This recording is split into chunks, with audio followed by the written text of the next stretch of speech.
제가 있습니다. 야곱이 밧단 아람에서 돌아오매 하나님이 다시 야곱에게 나타나사 그에게 복을 주시고 하나님이 그에게 이르시되 내 이름이 야곱이지 않으나 내 이름을 다시는 야곱이라 부르지 않겠고 이스라엘이 내 이름이 되리라 하시고 그가 그의 이름을 이스라엘이라 부르시고 하나님이 그에게 이르시되 나는 전능한 하나님이라 생육하며 번성하라. 한 백성과 백성들의 총회가 내게서 나오고 왕들이 내 허리에서 나오리라. 내가 아브라함과 이삭과 같이 땅을 내주고 내가 내 후손에게도 그 땅을 주리라 하시고 하나님이 그와 말씀하시던 곳에서 그를 떠나 올라가시는지라.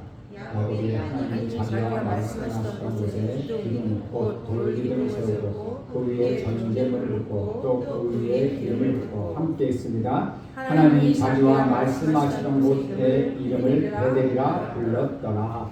아멘. 오늘 제목은 다시는 야곱이라 부르지 말라 라는 제목으로 여러분에게 말씀을 전해드리려고 합니다. 야곱은 변했습니다. 야곱의 삶이 완전히 변했습니다. 변화는 결단과 행동을 낳게 됩니다. 그래서 변화된 사람은 더 의심하거나 주저하거나 갈등하지 않습니다. 이것이 변화된 사람의 특징이라고 할 수 있습니다. 우리는 많은 시간을 고민하는 데 쓰고 있습니다. 의심하고 갈등하면서 시간을 사용합니다. 결정하기까지 너무나도 힘이 듭니다. 저는 여러분이 갈등하고 고민하지 않게 되길 간절히 바랍니다. 그것이 바로 변화입니다. 야곱은 그의 절망의 끝에서 하나님의 음성을 듣게 됩니다.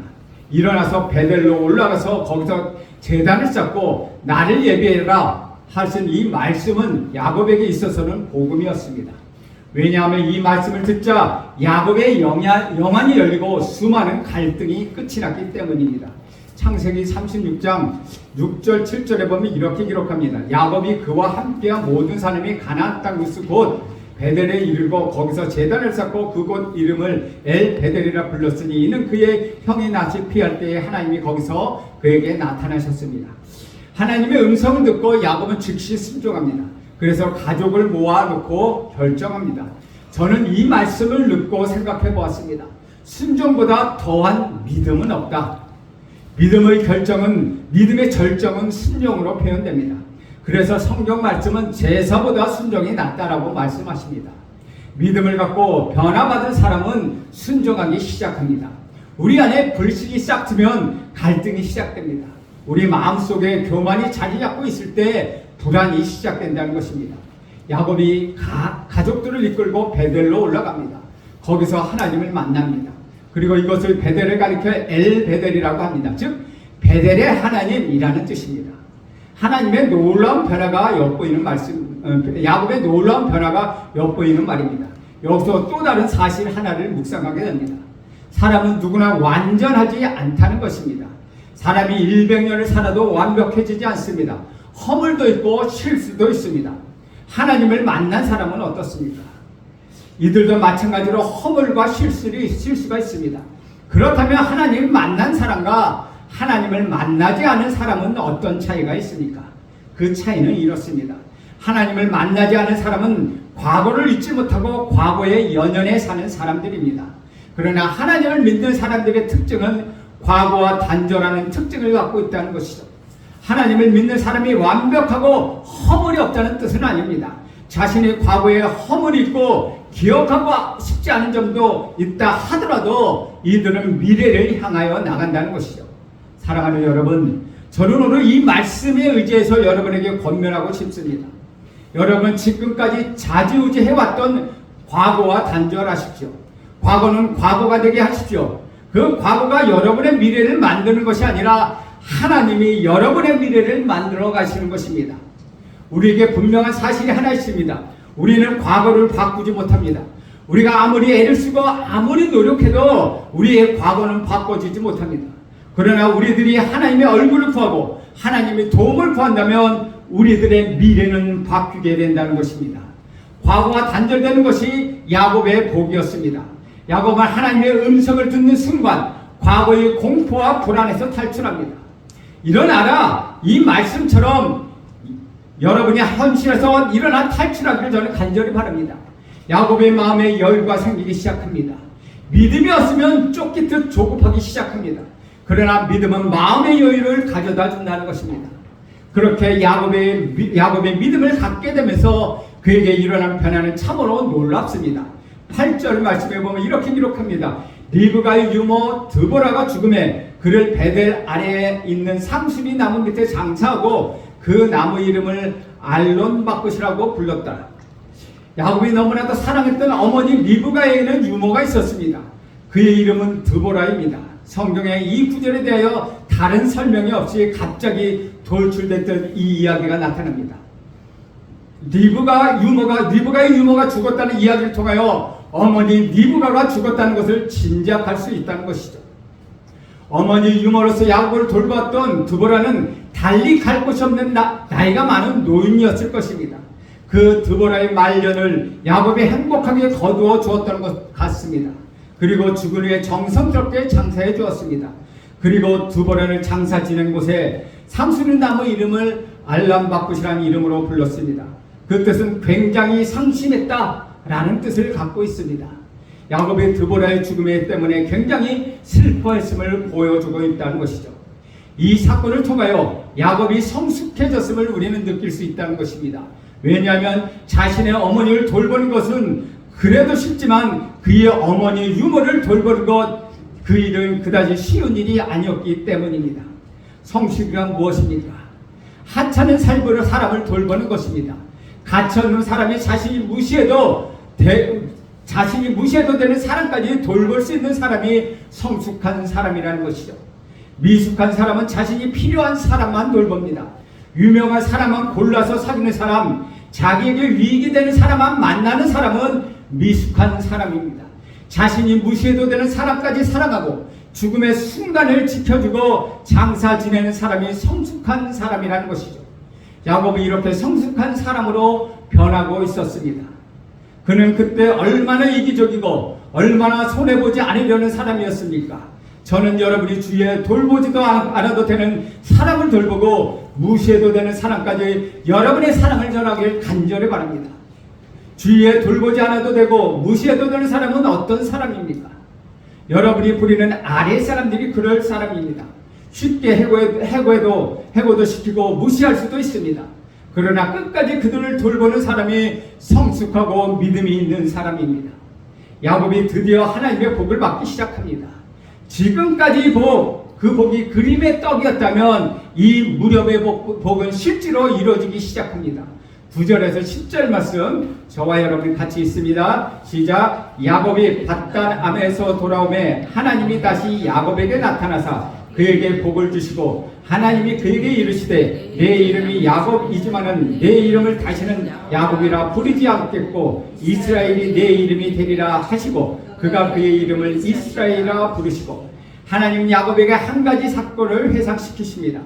그것은 몇 년 전에 야곱이 위기에 빠졌을 때 야곱에게 말씀하신 약속하신 일이었습니다. 창세기 32장에 기록된 사건입니다. 야곱은 고향으로 돌아오는 길에서 형 에서에 대한 두려움이 가득 차 있었습니다. 사람을 두려워하는 것은 지옥과 같은 것입니다. 이 두려움은 급기야 그에게 절망을 안겨주었습니다. 그래서 형 에서에게 뇌물을 보냅니다. 그렇게 하고도 불안합니다. 그래서 하인들과 가족들까지 보냅니다. 그리고서 자신은 가지 못합니다. 야곱이 에서를 얼마나 많이 두려워했는지를 보여주는 대목입니다. 가족을 모두 보낸 후에 그는 약복강 강가에서 절망에 빠져 있었습니다. 그때 야곱에게 하나님이 찾아오셨습니다. 우리가 절망하고 있을 때, 여러분이 절망하고 있고 슬퍼하고 있을 때 하나님은 여러분을 찾아오십니다. 그 순간 하나님을 발견하지 못하는 일은 여러분이 절망의 노예가 되고 여러분이 절망과 슬픔이 너무나 크기 때문이라는 것이죠. 그렇지만 여러분이 눈을 들고 자세히 살펴보면 하나님께서 그 절망 속에서도 역사하고 계시다는 것을 알게 되는 것입니다. 야곱은 바로 그때 천사를 만났습니다. 야곱은 천사를 붙잡습니다. 새벽에 될 때까지 놓아주지 않았습니다. 야곱은 축복해주고 해주고 가기 전까지는 놓아주지 않겠다고 말합니다. 그러자 천사는 야곱의 이름을 묻고는 이름을 바꿔줍니다. 그것이 바로 이스라엘입니다. 그때서야 야곱은 천사를 놓아줍니다. 야곱이라는 이름은 그의 부모가 지어주었습니다. 그의 어린 시절 친구들이 그의 이름을 불렀을 것입니다. 그리고 결혼 후에도 아내가 불러준 이름입니다. 그리고 그의 자녀들이 속이는 자라는 의미가 담긴 자신의 이름을 불렀을 때 야곱의 느낌은 어땠을까요? 야곱이라는 이름을 가지고는 좌절과 인생의 외로움을 어려움을 막을 수가 없었습니다. 새 이름을 주겠다고 천사는 말합니다. 이것은 성경은 거듭남이라고 말하고 있습니다. 다른 말로 말하면 구원이라고 합니다. 참된 구원은 과거의 연속이 아니라는 사실을 알게 된다는 것이죠. 참된 구원은 과거의 단절 속에 있다는 것입니다.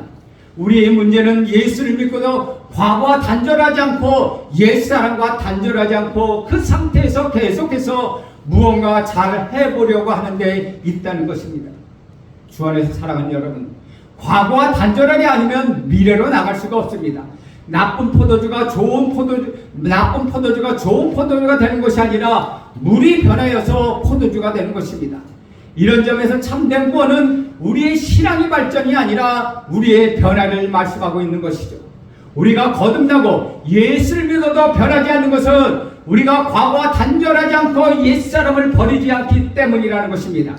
저는 여러분이 거듭나길 간절히 바랍니다. 여러분이 이름이 바꾸시길 간절히 바랍니다. 하나님은 야곱에서 야곱이라는 이름을 쓰지 말고 새 이름 이스라엘이라는 이름을 쓰라고 말씀하십니다.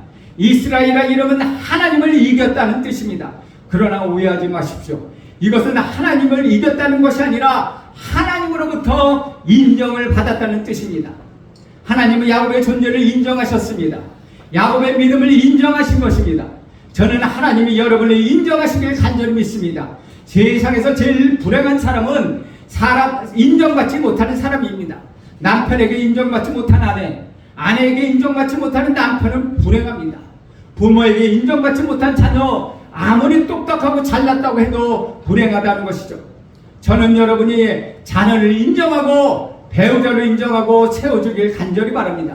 그러면 치유가 일어나는 것입니다. 저는 어렸을 때 아버지를 잃었습니다. 아버지를 잃어서 아버지의 사랑을 받지 못하고 자랐습니다. 그런데 저희 어머니는 저희 형님이 굉장히 똑똑했기 때문에 저희 형을 굉장히 편애했습니다. 무엇이든지 형님이 먼저였습니다. 공부하는 것도 그렇고 먹는 것도 그렇고 다 그렇다는 것이었습니다. 그래서 제가 제 목에 있을 때 모든 사람들은 제가 너무나도 공부를 못해서 대학조차 못 가는 그런 아이로 정평이 나 있었습니다. 왜냐하면 우리 형님에 비해서 제가 공부를 못했기 때문입니다. 그것이 저에게 상처를 냈습니다.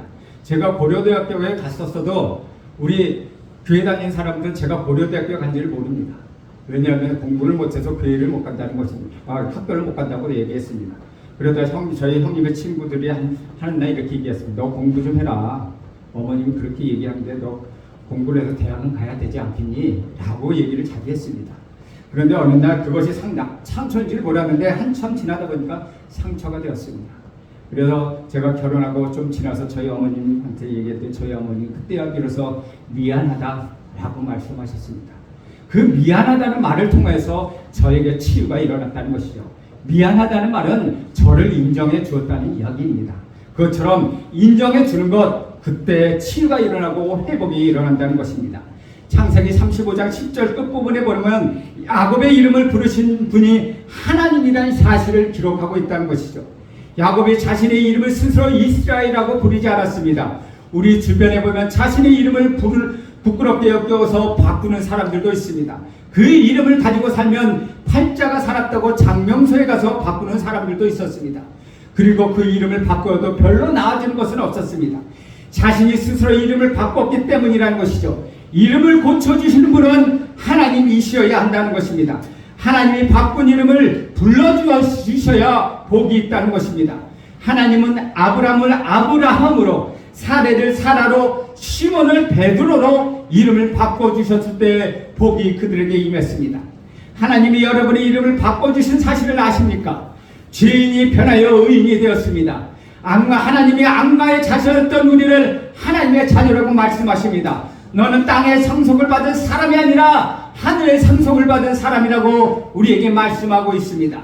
구원은 하나님이 이름을 바꿔주시고 그 이름을 불러주신 사건입니다. 11절에서 13절 말씀 함께 읽겠습니다. 하나님이 그에게 이르시되 나는 전능한 하나님이라 생육하고 번성하라. 한 백성과 백성들의 총회가 내게 왕들이 내 허리에서 나오리라. 내가 아브라함과 이삭에게 준 땅을 내게 주고 내가 내 후손에게 그 땅을 주리라 하시고 하나님이 그와 말씀하시던 곳에서 그를 떠나 올라가시는지라. 이름을 바꿔주신 하나님, 새 이름을 주신 하나님을 찬양합니다. 그런데 하나님은 자신을 세 가지로 설명하고 있다는 것이죠. 첫째는 나는 전능한 하나님이다 입니다. 약속은 능력이 있는 자가 할 때 지켜줄 수 있습니다. 능력이 없는 사람은 약속을 지키고 싶어도 지키지 못한다는 것이죠. 그러나 여러분 안심하십시오. 우리에게, 저와 여러분에게 약속해 주신 하나님은 전능하신 하나님이기 때문에 그 약속을 반드시 지켜주실 줄로 저는 믿습니다. 전능하다는 뜻은 하나님에게는 불가능이 없고 부족함이 없으며 그 능력이 영원하다는 의미를 갖고 있습니다. 하나님의 능력은 처음에 있고 나중에 사라지는 그런 것이 아닙니다. 하나님은 처음이자 끝이십니다. 하나님은 어제나 오늘이나 앞으로도 영원히 동일하신 분이십니다. 하나님은 실수가 없으시고 후회도 없으신 하나님이십니다. 두 번째로 하나님은 생육하고 번성을 하고 복 주시는 하나님이십니다. 하나님은 우리에게 복을 주시길 원하십니다. 생육하고 번성하라는 것은 축복의 원형입니다. 예수 그리스도를 믿는 모든 사람에게 하나님은 풍성함을 약속해 주셨습니다. 하나님 우리에게 후히 주시고 꾸짖지 않으시는 하나님을 저는 믿습니다. 저는 여러분이 이런 하나님의 약속을 붙잡고 복을 받아 풍성한 삶을 누리시기를 간절히 원합니다. 셋째, 하나님을 약속을 받는 자가 복을 받는 그릇이 못된다 할지라도 그를 변화시켜서 약속을 지키시는 하나님이십니다. 11절 12절에 보면 한 백성과 백성들의 총회가 내게서 나오고 왕들이 내 허리에서 나오리라. 내가 아브라함과 이삭에게 준 땅을 내게 주고 내가 내 후손에게도 그 땅을 주리라. 이 말씀은 하나님은 약속을 반드시 지키신다는 것을 의미한다는 것이죠. 하나님은 아브라함에게 그가 큰 민족을 이루시게 하겠다고 말씀하셨습니다. 그 축복은 이삭이 이어받았습니다. 그리고 야곱에게 이어져야 하는데 야곱은 복을 받을 만한 그릇이 되지 못했습니다. 그러나 하나님은 그를 포기하지 않았습니다. 20년 동안 그를 고생시키시더라도 기어코 그를 복받는 그릇으로 바꿔주셨습니다. 왜 그렇습니까? 하나님은 약속을 지키시는 분이시기 때문입니다. 하나님 여러분의 복을 주시기로 작정하셨습니다. 여러분이 복을 받을 만한 그릇이 아니라 할지라도 하나님 여러분을 고치셔서 복을 주십니다. 이것이 바로 언약입니다. 하나님은 우리를 버리지 않으십니다.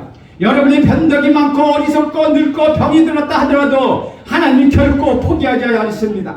하나님 여러분에게 하신 신실한 약속, 그것을 반드시 지키시는 하나님이십니다. 아멘. 결국 야곱이 하나님 앞에 무릎을 꿇었습니다. 그래서 그는 아브라함이 되고 하나님은 복을 계속되어 주셨습니다. 그분은 좋은 하나님이십니다.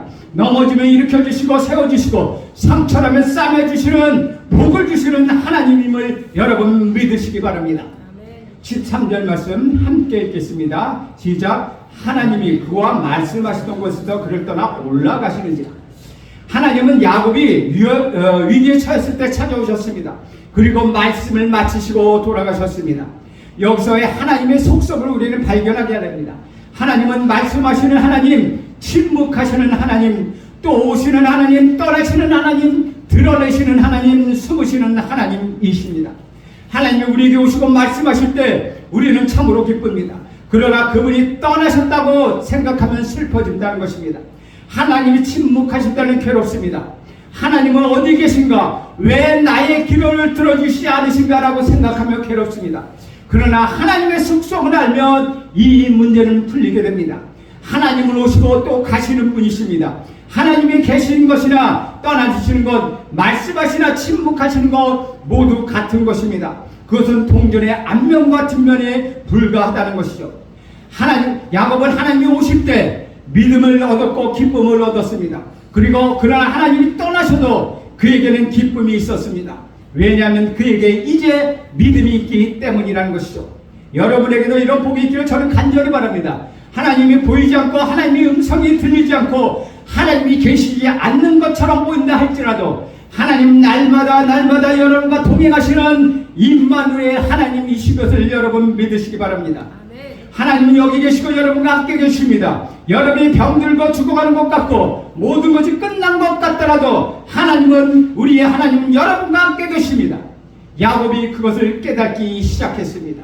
14절 말씀 함께 읽겠습니다. 시작. 야곱이 하나님이 자기와 말씀하시던 곳에 기둥 곧 돌기둥을 세우고 그 위에 전제물을 붓고 또 그 위에 기름을 붓고, 하나님은 떠났을 때 야곱은 예배를 드렸습니다. 예배를 드릴 때 하나님의 인재는 계속됩니다. 하나님이 보이지 않아도 하나님께서 함께 하심을 느끼고 복과 위로를 계속 주신다는 것이죠. 이것이 바로 성령의 역사입니다. 야곱은 이 사실을 발견하고 제단을 쌓고 기름을 붓고 예배를 드리기 시작합니다. 너희가 세상에 환난을 당하나 담대하라. 나는 세상 끝날까지 너희와 함께 할 것이다. 너희는 고와 같이 버려두지 않을 것이라고 우리 예수님은 말씀하십니다. 여러분의 가정에서 예배가 그치지 않기를 저는 간절히 바랍니다. 찬양이 멈추지 않기를 바랍니다. 그것을 통해서 하나님의 임재가 여러분의 가정 안에 계속될 것입니다. 15절 말씀도 함께 읽겠습니다. 시작. 하나님이 자기와 말씀하시던 곳에 이름을 베델이라 불렀더라. 이것이 베델입니다. 베델의 하나님, 약속의 하나님, 생육하고 번성하게 하시는 하나님, 그 하나님이 바로 저와 여러분의 하나님이십니다.